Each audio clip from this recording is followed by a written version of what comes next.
Hi, this is Diane Marseglia, Bucks County Commissioner and Chair of the Commissioners. I am here with many of my colleagues today for a press conference. We are going to each take a turn and just give you a brief update on an issue, and then we'll take questions as a group. The first thing I wanted to just say today is, we did have the Bucks County parks open, and I want to remind everybody that if you're in there, you need to maintain social distance. Make sure you wear a mask. I have my mask. This is really important. Everybody wants to get back to normal, and one of the things that will help us get back to normal is not spreading the disease, so we need masks. I would encourage anybody, if you have a really creative mask, happens to have a Bucks County theme, send it to us. We'll put it up on our Facebook. So get creative, something around Bucks County. The other thing I just wanted to say was about voting. So the election is June 2nd, and we are looking forward to that having a good turnout, but we'd really like it to be a mail-in turnout. So if you haven't requested a mail-in ballot, you can go to votespa.com, VOTESPA.com, and you can apply for a mail-in ballot. Now, by law, we are going to have the polling places open, and they'll have to all be open and staffed, but we strongly recommend that people do a mail-in vote. If you do come in to vote, and for the information for our poll workers, we are purchasing plexiglass to be able to have a kind of a guard in between people. We will have sanitizer there. We'll have pens that can be thrown away there. We have gloves. We'll have masks. So we will be prepared to have a safe election, but we really do hope that you'll try the mail-in ballot option. And that'll let you also vote in November as a mail-in if you apply now. So I'd like to hand this off to Commissioner Bob Harvey. Let's see what he'd like to say. Thank you, Diane. I want to echo Diane's comments, thanking everybody for all their patience and everything they're doing to get through this difficult time. We know how people are suffering.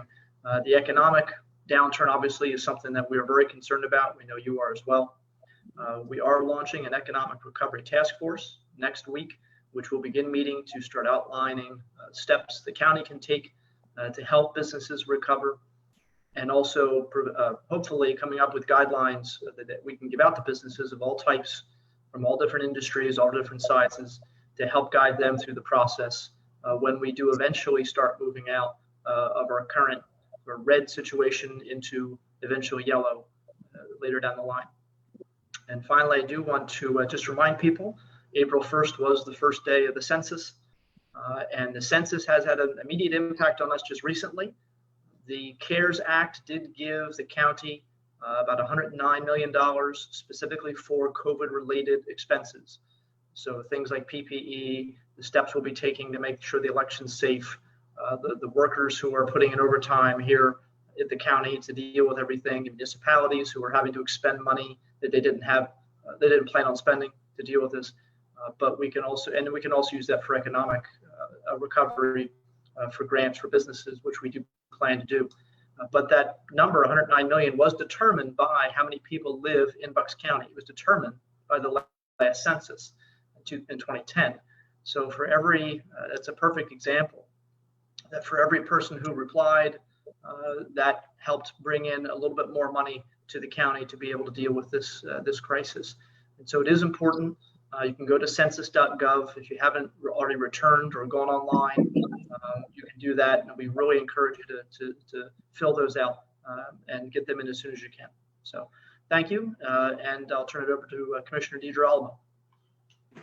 Yeah, thank you, Bob and Diane, and good to be with everybody today. Thank you for joining us. And yeah, just and again, this has been hard for all of us, but it gives me a lot of encouragement when I look around and see the actions of our residents here in Bucks County, but also the people in county government and local government. And I just want to thank them all for all their hard work. And again, the people that are on this call today, their hard work and coming into work every day, my two fellow commissioners, I mean, we have been getting along and working really 24/7 and making sure that residents in Bucks County here are safe and trying to do the best job we can to do everything we can to have this virus under control here in Bucks County. And my two fellow commissioners, I want to thank the both of them. for the work that we've been doing and the way we've been getting along really, really well. And again, it's all about the health and the safety of our residents here in Bucks County. But with that, I'm going to turn it over to our Director of the Department of Health, Dr. Damsker. Thank you, Commissioner. Just a brief update on some numbers. We have now over 3,000 cases in Bucks County. We have 206 deaths in Bucks County. We have 25 people on ventilators and 196 people in the hospital that are not critical.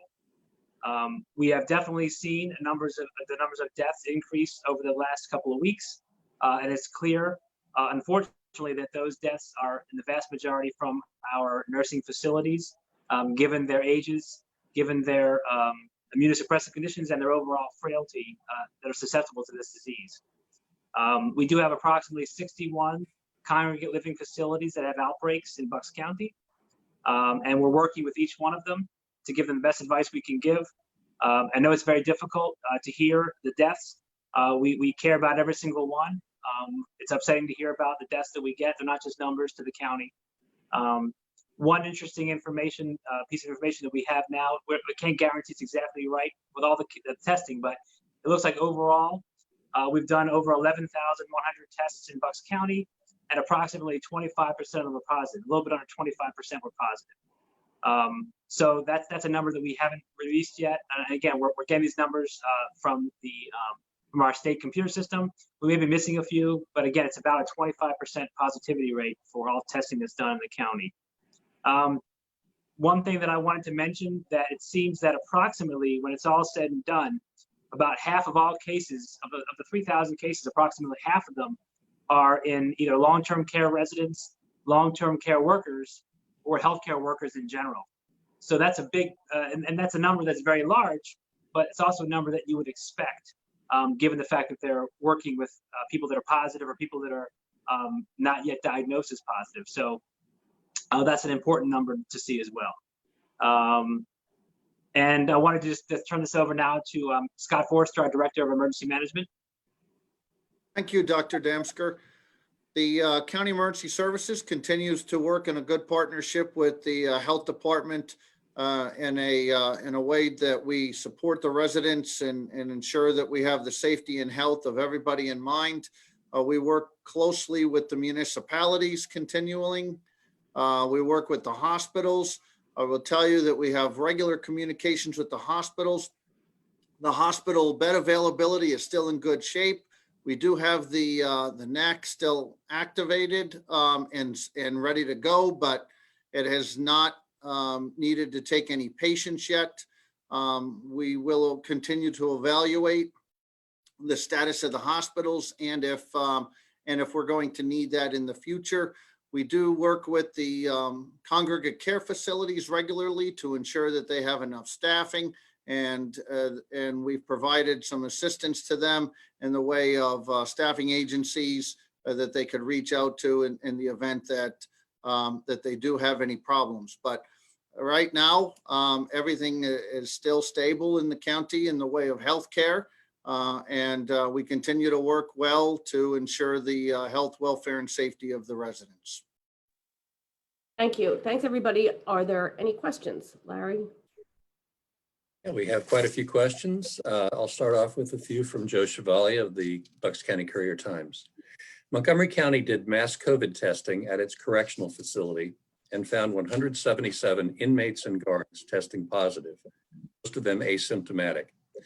County expect to make a decision soon on mass testing. And if it decides it does not want to do mass testing of inmates and corrections officers, why? I think, Dr. Damsker, you can start. I'm willing to take it back from you, but you start off on that one. Yeah, so we've talked about that. Our initial plans right now are to do some targeted testing in people like the people who work in the food service, people who work in other areas that have contact with people all over the jail. So both the inmates and the workers, the corrections officers that work in those facilities, in those areas, and we'll start with that and see what we get. We have done a lot more testing overall than Montgomery County did. We had many more cases of inmates already. So, and we're also a smaller jail than Montgomery County. So we're going to start off with that sort of a plan and see how that goes. We're also probably going to start testing every inmate when they come in, new inmates when they come into the jail as well to get a move on that. And we're going to see how that goes. And then we're obviously open to see what happens with the results. And we may move forward with more testing depending on what we find. But that's sort of how we're going to start things. I guess I just would add in there, we have been testing, I think we've tested 160 of our 490 inmates already. And we have been isolating people as they came in, as well as when anything developed while they were in the jail. I don't know that Montgomery County was doing that. That's it. Okay, also from Joe Chevalier. Has the county mass tested residents and staff for coronavirus at Neshaminy Manor? If so, what were the results and when was the testing done?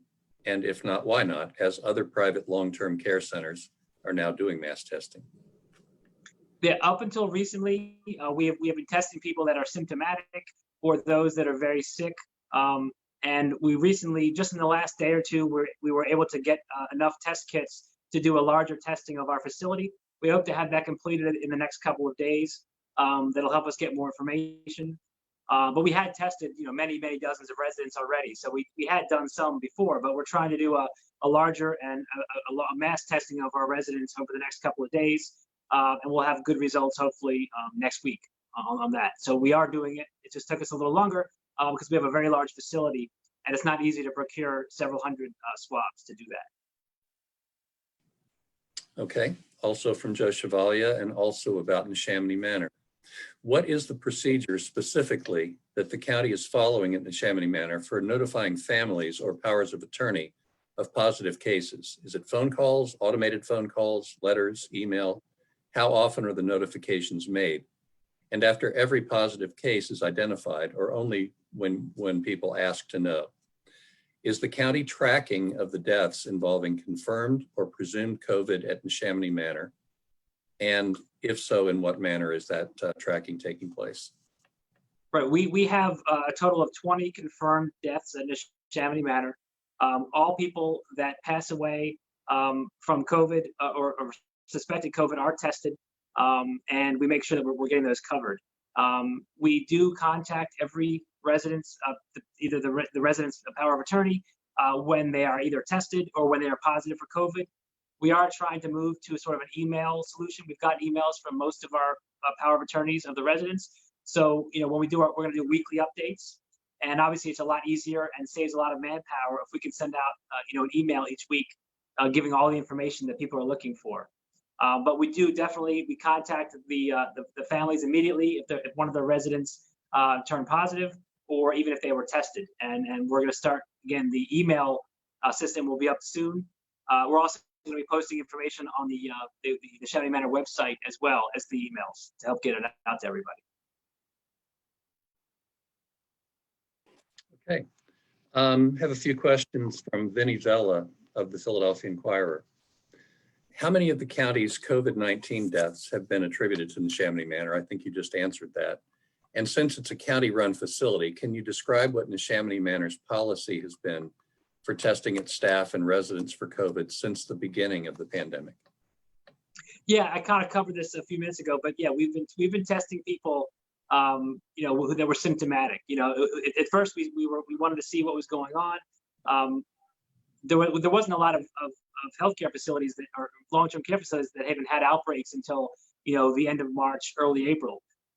So once we started having people that were sick, that were getting fevers, we started doing targeted testing on those people as we got along, and we slowly increased those numbers until now, as I said earlier, that we're going to be doing mass testing on those residents. But we've always tested people especially over the last several weeks, that developed fevers or got very sick. Okay, and also to that point, of the 20 deaths that the county reported yesterday, all of the deceased are men and women in their 70s, 80s, or 90s. Is the county seeing a surge in nursing home deaths? And if so, can you identify any hotspots or areas where the deaths are concentrated? There's no question about it that the vast majority of deaths are from long-term care facilities. All 20 deaths. Remember, not all deaths occurred yesterday. we're getting the information sometimes over multiple days. So I want people to be aware of that we didn't have 20 deaths yesterday from Bucks County. These are deaths that happen over multiple days, but the way the system that we get reported, whether it's via the coroner or whether it's from a laboratory result that sometimes comes back after the death occurred several days.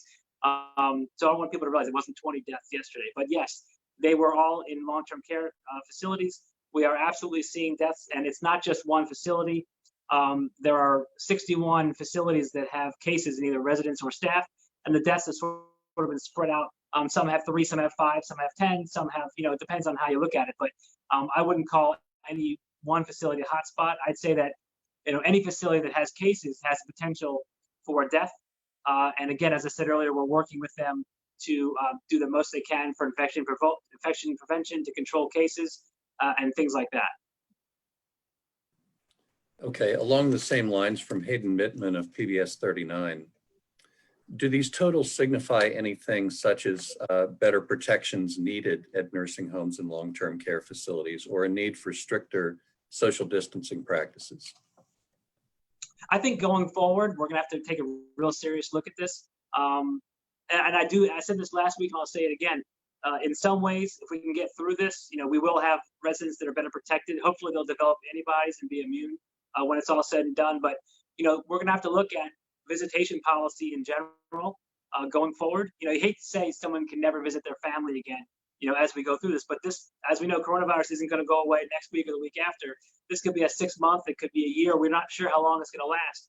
So we definitely have to look at the visitation policies. We have to look at how we screen our employees as they come in.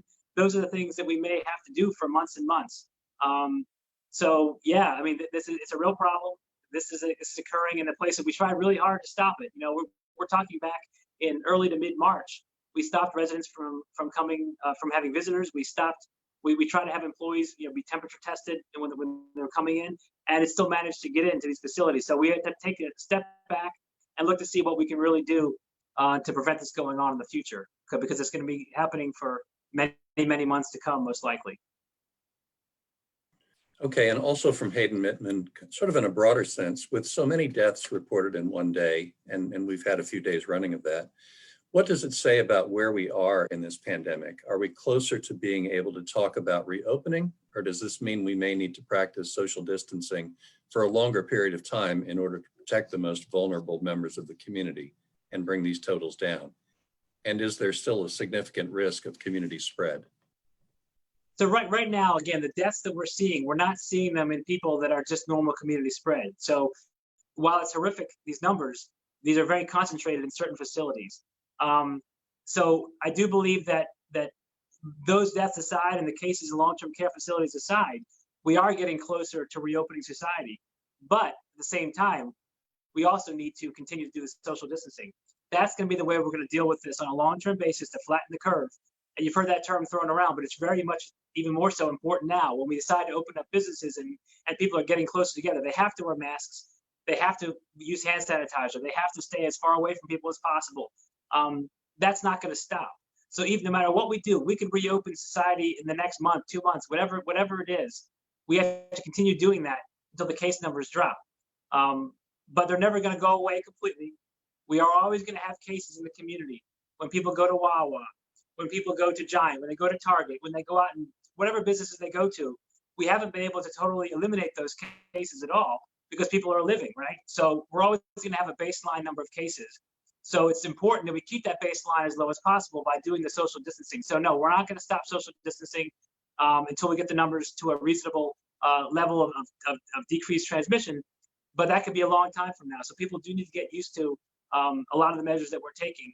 And we're hoping over the next couple of months, we see major improvements. But as of today, we're not seeing a lot of contact or seeing a lot of community spread in people that don't have contact to others. We're seeing still, obviously, household contacts of cases, work contacts, and those in healthcare work, or healthcare workers. Those are people that we're seeing the cases for the most part. But those are, again, we can't stop it from happening completely, no matter what we do. Okay, a question about testing, also from PBS 39.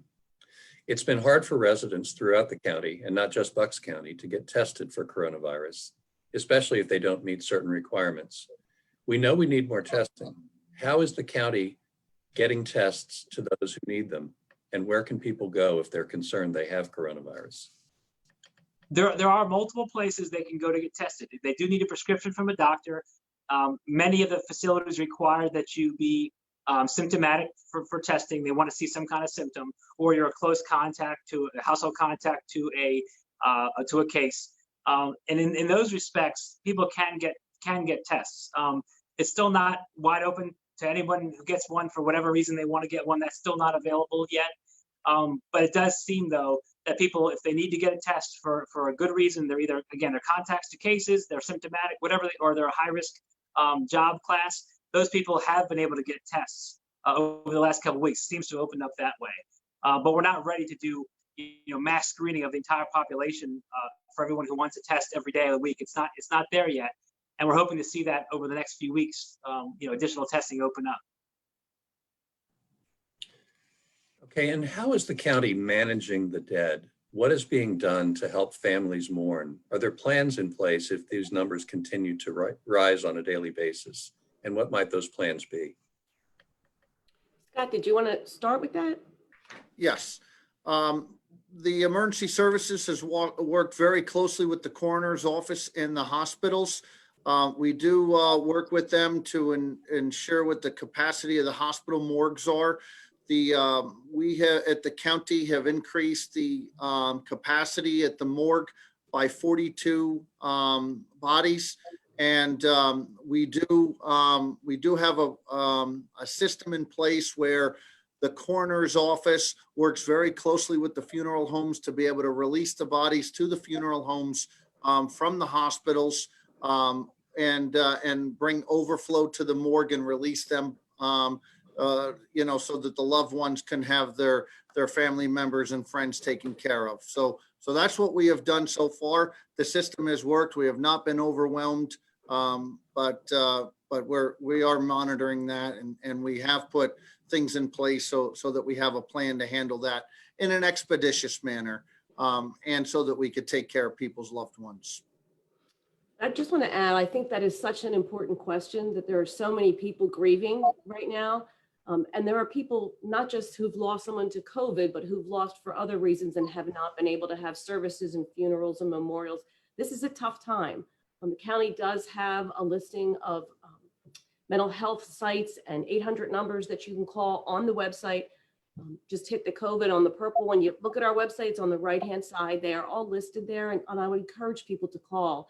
It does help to talk about things. So we are trying to provide those resources. I think this is a really good time for us all to take care of our neighbors and talk to people on the telephone, because people are grieving out there. This is a difficult time that we all need to walk through together. Okay, the last set of questions from PBS 39 have to do with our business community. Many businesses will not survive this shutdown. Does the county have a handle on what percentages of businesses are in peril of never reopening? How much will the easing of restrictions tomorrow for construction and golf courses help the community? And is the county offering any aid, grants, or loans to businesses through its funding share of the CARES Act? I think, Bob, do you want to take that question? Sure. When all this started back in mid-March, the county was given a number, a statistic that the expectation was that potentially 30% of small businesses would not reopen. Now we're obviously hoping that number is off by a lot. As we're hoping that businesses will be able to survive thanks to the federal government's aid and the state aid. The task force I mentioned earlier when we first started the conference is going to have representatives from the different chambers of commerce, business owners, and people who have run small and mid-sized businesses, people who have finance backgrounds, labor backgrounds. And so our hope is to get a real good handle on what we can do to help over the next couple of months. We are going to be using some of the CARES Act money for grants for businesses. We have not yet discussed how much of that is going to be. I think we need to figure out right now what we spent so far in terms of COVID money, what we project to have to spend for the next 8 months or so. on things like PPE and staffing costs and helping out municipalities and things of that nature. We know there is some discussion in Washington, D.C. about another round of aid that would go directly to counties and municipalities, because we know municipalities are hurting in terms of taxes they're not collecting, particularly EIT taxes, the earned income tax, that which you normally would get if you're working, but obviously with so many people not working, it's really hurting a lot of municipalities. So we know there's discussion of more aid potentially coming, but we can't necessarily guarantee how much is going to come or if it's going to come at all. So we have to just look at the $109 million we have and figure out how much we spent, how much we think we're going to be spending, and then we can take a look at what's left that we think we're going to have left over that we may be able to use for economic relief. And the county is going to have to develop a method for how to have people apply, how those applications will be reviewed, who's going to review them, and then how that money will be sent out. That's not something we're set up to do in this county based on the way our economic development agencies are set up. So we're going to have to figure out a system for that. But it is part of the plan that we are working on. Okay, have some questions from Tom Sofield of Levittown Now pertaining to contact tracing. I'll run through some of the questions and then let Dr. Damsker answer them generally. While other counties have had to abandon contact tracing due to the number of cases, how has Bucks County continued to contact trace? Why has Bucks County focused so much on this, and has it contributed to limiting community spread? If you could, try to walk us through the contact tracing process. Sure. And this was obviously easier to do earlier on in the process. So contact tracing means you get a positive case, you call them, you get to know who's in their household that they may have exposed. In a perfect world, you go back, every single day that they were symptomatic, and you go back until the day that they weren't symptomatic. So if you talk to someone on a Friday and they say, oh yeah, my symptoms started on Monday, then you go back the last 4 days, you find out where they've been, who they've been in contact with, and those kinds of things. And for the first many weeks of the outbreak, we were able to do that to great detail. And slowly over time, of course, the cases have changed. There's actually less contact tracing to do in a lot of respects, because people haven't left their homes. They might say, oh, I went to get gas, I went to the grocery store. So the contact tracing has been simplified to a degree, and it's been a little bit easier to do. But we're focusing on the contacts, such as where they work. If they work in a long-term care facility, we make sure that they contact the facility. We go to the facility, we make sure that they're aware of when they worked, how many shifts they worked when they were sick, all those kinds of things, who they exposed while they were there. Or if someone, we open outbreaks at a job site, for instance. We may have a facility where there's 5 to 10 people at the same work facility, where we might want to let them know that they had multiple cases, and they can even assist us doing the contact tracing as well. Their own employer can contact some of those people for us, because it does get more difficult if we have 150 cases to do every day. We can't go back in time for every single day that they went over the last couple of days. And sometimes people have been sick. Sometimes we get test results of people that were sick 2 weeks ago. And we obviously can't do every contact tracing, but it's very important to us that we reach out to every single positive case that we get. And thus far, of the over 3,000 cases, we've been able to contact approximately 95% of all cases when it's all said and done. And sometimes we don't get a hold of people because their phone number is wrong, or because their address is wrong, or they don't call us back in a few situations. But we've been able to contact 95% of cases and get at least some contact tracing done on all those 95%, which is really important. So the biggest problem is going to be as society reopens and we begin to say, okay, now we know the numbers of cases are going to start rising because we're opening more businesses, more people will be out and about, and then we're sort of transitioning back into this situation where the contact tracing will get more difficult because they've been to more places. They haven't just been sitting at their house for the last week or two with just their family members. And once they're out in the community, we're going to need probably some assistance. And we're working on the state is going to work with the state. We can get some volunteers, we can get things to do, but it'll be very difficult if we're going to practice very, they call it extreme contact tracing. It's going to be difficult to do with the staff that we have. Again, as long as if the cases continue to rise, the contact tracing is going to get more difficult and more convoluted when people are out and about more. So we're going to definitely try to work on getting some assistance doing that contact tracing. We think it's really important to do. And we've had people that, we call them and they didn't think they had it, right? That's why it's so important to reach out. Some people say, oh, I just had a stuffy nose for the last several days, but they got tested for whatever reason. But they may have continued to go to work, or they may have continued to do things. And if we hadn't let them know right away, to get out of work right now, or to let people know that you've been in contact with, that's why it's so important that we reach out to every single positive case, because everyone that you call, that person could be someone who could be spreading it to lots of people. And at least we know for sure that they're aware that they're positive. It's obviously a huge undertaking, and along those lines, Tom asks, how many staff members and Reserve Medical Corps members are part of this contact tracing effort at present? We have approximately 40 people working at the health department on all kinds of things, including answering questions in our call center, doing contact tracing. We have a couple of nurses whose jobs they are is just to handle the outbreaks at our long-term care facilities. So we have 3 nurses that are doing that almost full time to make sure that they're being contacted. But we definitely have at least a dozen people making calls on a regular basis doing the contact tracing now. And we have other people of those 40 doing lots of different things. But we have people running around 7 days a week doing all this work. And it's a lot.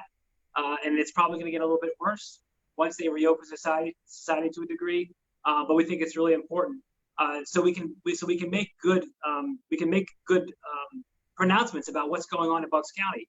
As soon as you stop calling positives, you lose who the testing is being, who the positives are, and what they do for a living, and where the cases are going. So we really don't want to lose that important feel for what's going on in Bucks County. And we noticed weeks and weeks ago, a month ago, about the issue of the loss of taste and smell, where it wasn't anywhere. It wasn't really in the news. It wasn't coming out of China or Italy. But we saw that symptom here in Bucks County very, very early, because we were talking to every single case, and we got that symptom very clearly that this is going on, more so than even fever. So we feel that it's really important to contact every positive case as much as we can and get all the information we can from them, which gives us the ability to make better decisions here in Bucks County. Larry, can I just jump in real fast, just to kind of continue with that and give Dr. Damsker and the health department staff, a really, the plug they need, because they've really been doing unbelievable levels of work. And I don't know where we would be without his leadership and the work ethic of his team, the professionalism of that team. But as he just said, the discussion and the data that we were finding about, or he was finding, I should say, the staff was finding about the loss of taste and smell was something he was saying on conferences like this a month ago, maybe more. And in some cases, we know he was communicating with other health department directors who weren't really putting a whole lot of stock in that. But we were seeing it because they were gathering the data, because of all the hard work they were doing. And then just recently, the Journal of the American Medical Association, which is the most prestigious medical journal in the country, arguably the world, came out with an article basically saying, well, yeah, loss of taste and smell is actually a significant, sign of this. And so that was something we knew, thanks to Dr. Damsker and his staff, that the Journal of the American Medical Association just sort of announced.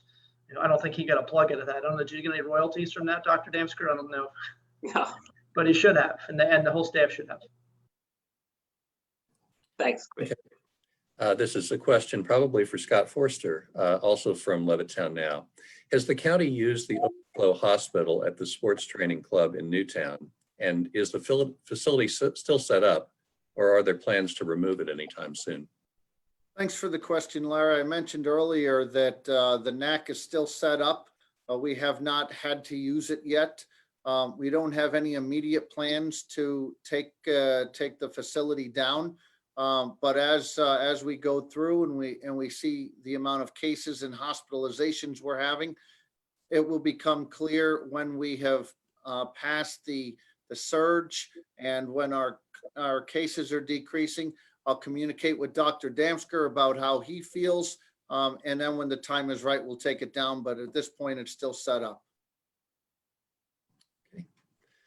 Question about county government from Pat Wandling of WVCB. When can we expect to see county offices reopen, and will it be a gradual opening? What offices and services are available to the public by phone now? I'll go first on that one. Most county offices, you can get someone will answer the phone or they will call you back if you leave a message. We never actually closed. We just have been trying to have everyone work remotely. Our plan is to open up fully. When I say fully, to be able to open up so people can have appointments with whoever they need to see in the county as of May 18th. That doesn't mean that we'll have all staff here. We will continue to support social distancing by having people work from home. And when those people who are here will be expected to use masks and whatnot. I don't know if Jean or Bob wanted to add anything to that. I would just add there are a lot of services available on the website. I know a lot of our the row offices have transitioned a lot of things to the website, and so that's certainly something that that is available for people if they need to get a dog license, or if there's need to contact the register of wills, recorder deeds. It can be done that way. And just to add on to that, I mean, thanking our employees who have been coming into work and those who have been working from home. And again, as Commissioner Marseglia said, we're gonna try to May 18th as a day to start bringing people back to work. And again, we want to make sure that they are safe and that they can practice social distancing.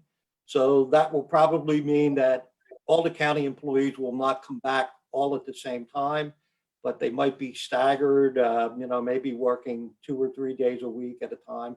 So we're gonna try that on May 18th. We think we can do it very safely and securely.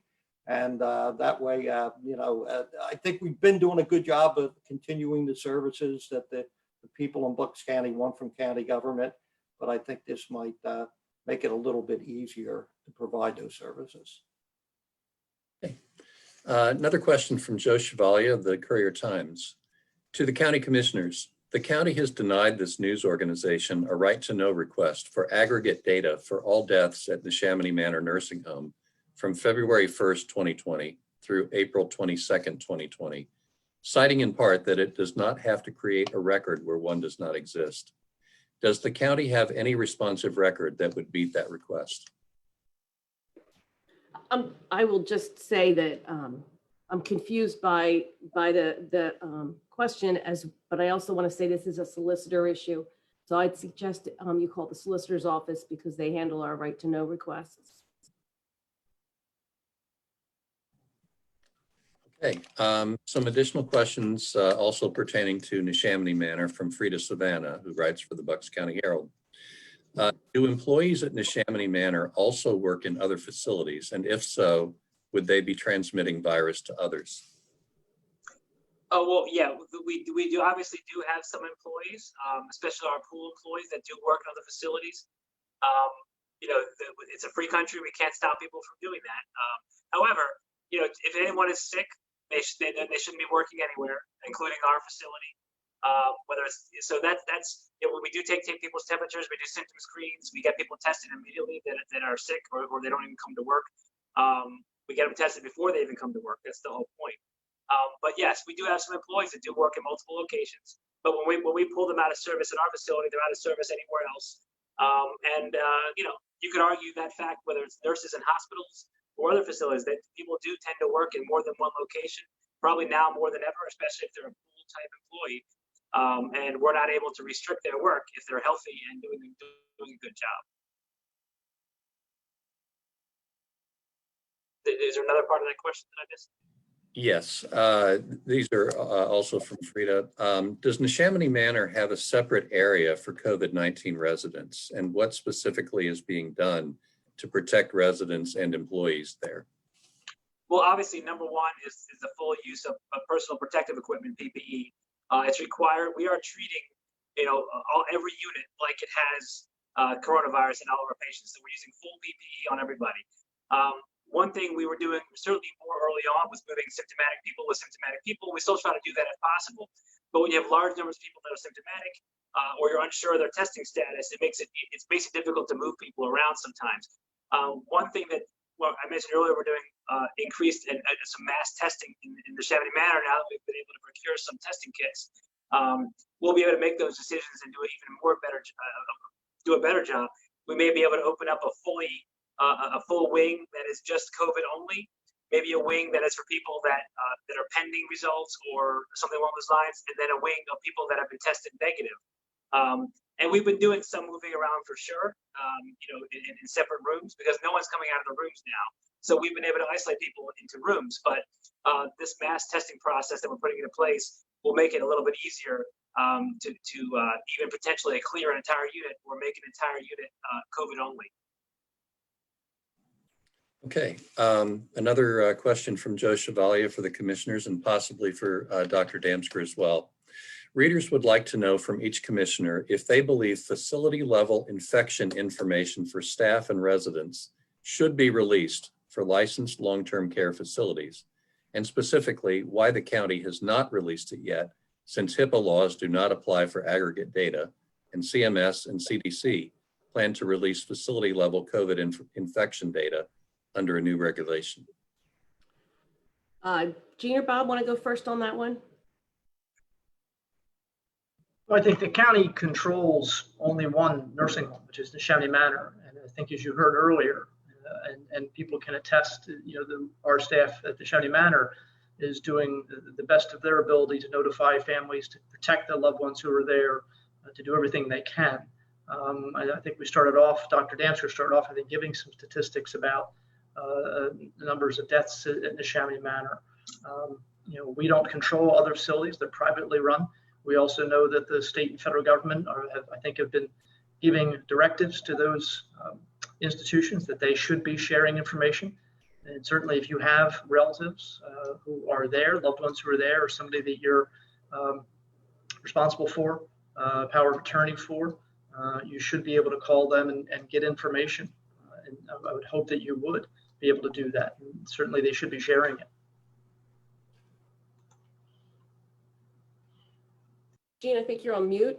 Yep, and yeah, just to add on to what Bob said, I mean, I think it's important to understand that the families of people who are at our Neshaminy Manor, and if they have a power of attorney agreement, and I think that's very important for families to have, can get the information from the nursing home on if their loved one is being tested, do they have coronavirus, what's the situation in the nursing home, how many staff have tested positive.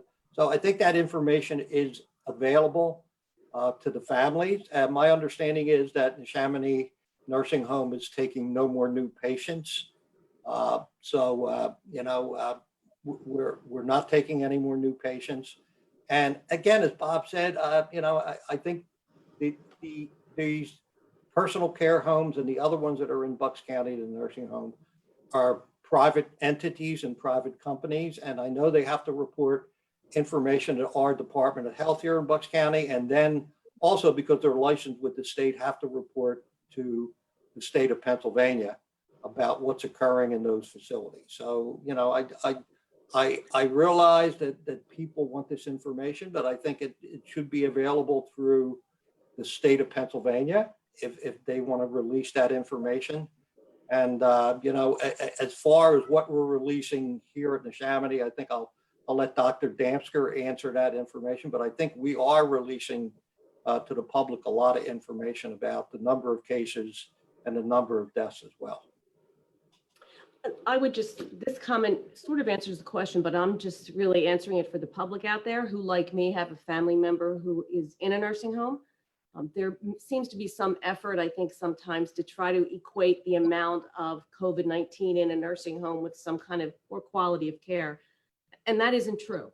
So even if you have a loved one that is in a nursing facility, you don't have to feel badly if that virus is there. This virus is getting virtually everywhere. There are people in those nursing homes doing everything they can to keep people safe and to not let this virus spread. So I think it's really important that we don't emphasize or shame any kind of long-term care facility for this. We are all in this together, but unfortunately it is with our most vulnerable population right now. Larry? Okay. Question from Jim Melward of KYW Radio. Dr. Damsker used the phrase LTC, long-term care deaths aside. So how weighted should cases and deaths from those facilities be in making future decisions to relax social distancing standards for the entire area? Well, what I would say is, and that clearly that we're getting, the vast majority of deaths, if not all of them, on certain days from those facilities. I don't think deaths should be used to judge whether we're ready to reopen or not. If those deaths are in those facilities, that's why it's so important, as I said earlier, to look at who the cases are in, who the deaths are in, because that tells you that it is safer to reopen. It doesn't minimize the deaths. It doesn't minimize the cases we have in those facilities. But it does tell you that those people are not walking, the residents of those facilities are not walking around. They're not in the community, and our numbers of community cases and deaths are very low.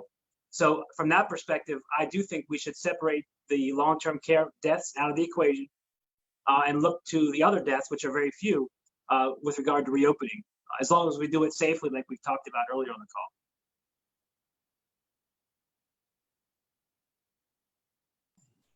Final question, I do believe, is also from Jim Melward of KYW, going back to the Montgomery County Jail.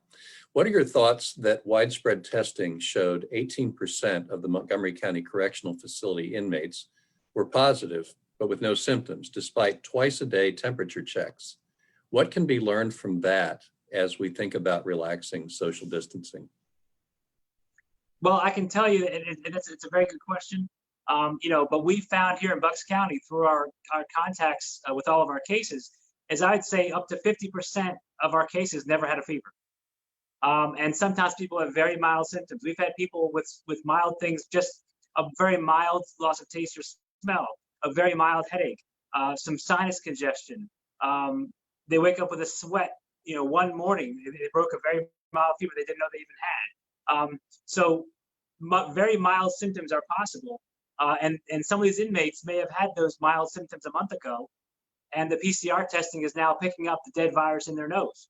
So it's very hard to know whether they have an active infection or they had a previous infection in the community that wasn't diagnosed because we weren't doing a lot of testing in the community, a month ago.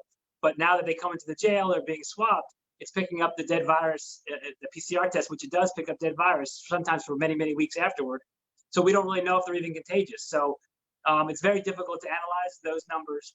I haven't had a chance to analyze that data from Montgomery County. I may not get a chance, but we certainly will be able to do a better job here in Bucks County. As I said earlier, we're doing some targeted testing in the jail. We can certainly get more information on our inmates about some of their symptoms they may have had 6 weeks ago or a month ago, or if maybe they haven't had any. But it does, to the question specifically, it does tell you, though, that if it's possible to be very mildly symptomatic or asymptomatic, that's another reason we got to keep up the social distancing. You can't get too complacent about what we're doing. So certainly going forward, we're not even in the yellow yet. It may be a while before we're in the yellow, but certainly even when we get to yellow and we start reopening things, it's very important that we continue the social distancing. But I'll tell you, if there is, and no one knows for sure, the science isn't out there quite yet, but if there ends up being proclivity for asymptomatic people or very mildly symptomatic people to be spreading this around, that's going to tell you that we are going to have cases, going forward for a long, long time. And there's nothing we can do 100% to prevent them. And I think it's really important for the public to hear that we're always going to have some cases going around. And no matter, we could all wear, full Tyvek suits with space suits walking around.